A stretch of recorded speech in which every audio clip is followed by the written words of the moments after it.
오늘 본문은 앞선 절들에 소개되고 있는 열처녀 비유 그리고 달란트 비유에 이어 예수님은 한 번 더 마지막 때를 어떻게 살아가야 하는지, 종말을 어떻게 준비해야 하는지 말씀해 주십니다.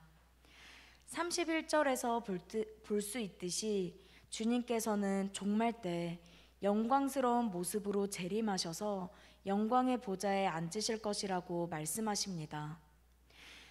또한 그때 어떤 심판이 있을지 말씀해 주시는데요.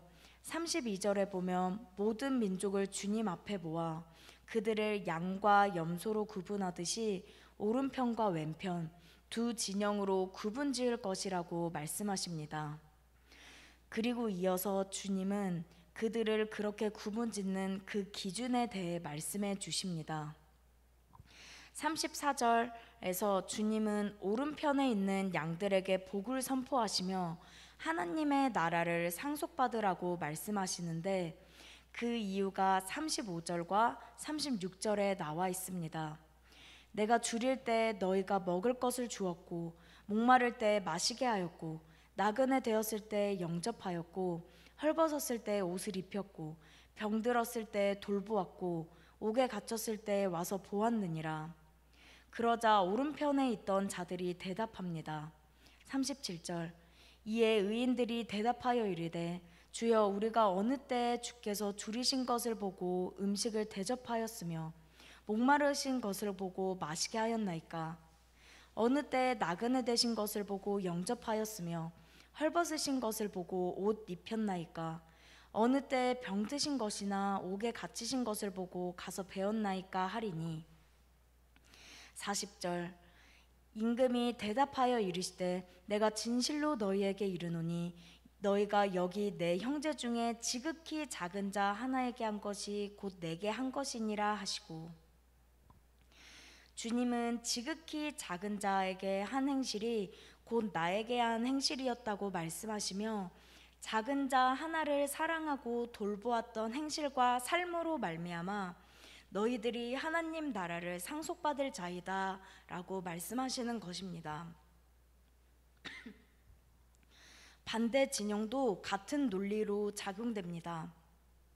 왼편에 있는 자들에게는 저주를 선포하시며 영원한 불에 들어갈 것을 선언하십니다. 그리고 그 이유를 오른편에 있는 자들과는 반대로 지극히 작은 자 하나를 돌보지 않고 사랑하지 않았던 삶, 그들에게 무관심했던 행실, 곧 그것이 주님에게도 똑같이 한 것임을 지적하시며 그와 같은 이유로 영벌에 들어가라고 말씀하시는 것입니다. 정리해 볼 때 주님은 결국 지극히 작은 자에게 했던 행실, 그 삶을 통해 우리를 심판하실 것이라고 말씀하고 계신 것입니다. 형제 자매님들, 주님의 이 비유는 우리에게 무엇을 말씀해 주고 있는 걸까요? 심판에서 살아남기 위해 어떻게든 의무적으로라도 지극히 작은 자에게 착하게 대해야 한다는 것일까요? 우리의 행위에 따라, 우리가 얼마나 공로를 쌓았는지에 따라 우리를 심판하실 것이라는 말씀일까요? 물론 아닙니다. 우리 모두는 우리의 행위로 결코 구원받을 수 없습니다. 그런데 오늘 주님께서는 왜 이런 비유로 말씀하고 계신 걸까요? 우리는 이 의문을 풀기 위해 다시 한번 상산수훈을 돌아볼 필요가 있습니다. 마태복음 7장 16절부터 20절까지의 말씀을 제가 읽겠습니다. 그들의 열매로 그들을 알지니 가시나무에서 포도를 또는 엉겅퀴에서 무화과를 따겠느냐? 이와 같이 좋은 나무마다 아름다운 열매를 맺고 못된 나무가 나쁜 열매를 맺나니, 좋은 나무가 나쁜 열매를 맺을 수 없고 못된 나무가 아름다운 열매를 맺을 수 없느니라. 아름다운 열매를 맺지 아니하는 나무마다 찍혀 불에 던져지느니라. 이러므로 그들의 열매로 그들을 알리라. 아멘.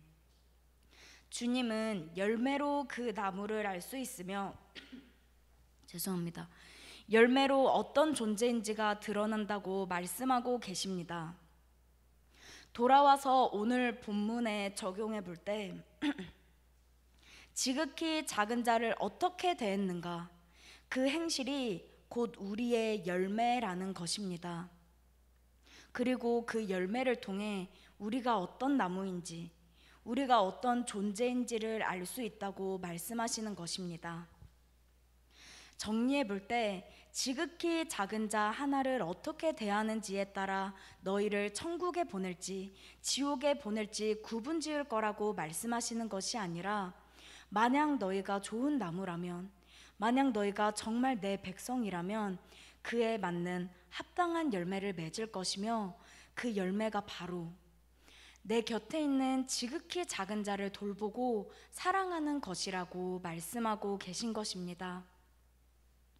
그렇기에 오늘 이 말씀을 통해 우리가 깨달아야 할 것은, 나의 행위로 말미암아 구원을 받을 수 있을지 없을지 두려워할 것이 아니라, 은혜를 거저받은 자로서, 주님께 빚진 자로서 나 또한 주님을 따라 낮은 자들, 작은 자들을 섬기고 사랑하는 삶을 살고 있었나 돌아보고 또다시 그 길로 가야 한다는 것입니다. 형제 자매님들, 우리가 믿는 하나님은 어떤 분이십니까? 모든 영광 버리시고 이 땅에 오신 하나님이십니다. 그리고 이 땅에 오셔서도 주님은 늘 낮은 곳에 계셨습니다. 존재감 없던 자들, 세상으로부터 깊이 받던 자들, 손가락질 당하던 그들의 손을 잡아주셨고 그들과 떡을 떼시던 주님이셨습니다. 이런 분이 지금 우리가 예배하는 주님이시기에 그분을 따르기로 결단한 우리의 삶이 열매 맺어야 할 것은 다름 아닌 지극히 작은 자, 그 낮은 곳에서 나타나야 한다는 것입니다. 네, 이는 세상의 가치관에 역행되는 일입니다. 계산해 볼 때 나에게 돌아올 유익이 하나도 남을 것 같지 않은 자들에게 먼저 손을 내미는 것, 이것은 어리석은 행동입니다. 그러나 우리는 날마다 물어야 할 것입니다. 내가 믿는 우리 주님의 시선이 어디에 있는가? 주님이 어디를 바라보고 계신가? 말씀을 맺겠습니다. 예수님은 오늘도 말씀하십니다. 지극히 작은 자 한 사람에게 한 행실이 곧 나에게 한 행실이다. 주님을 따르기 위해 모인 우리가 오늘 하루도 내일도 우리 곁에 있는 지극히 작은 한 사람에게 먼저 다가가 섬기고 사랑하면 좋겠습니다. 우리 주님이 그렇게 사셨기에 우리도 그렇게 살게 되기를 소망합니다. 이 시간 말씀을 기억하며 기도합시다.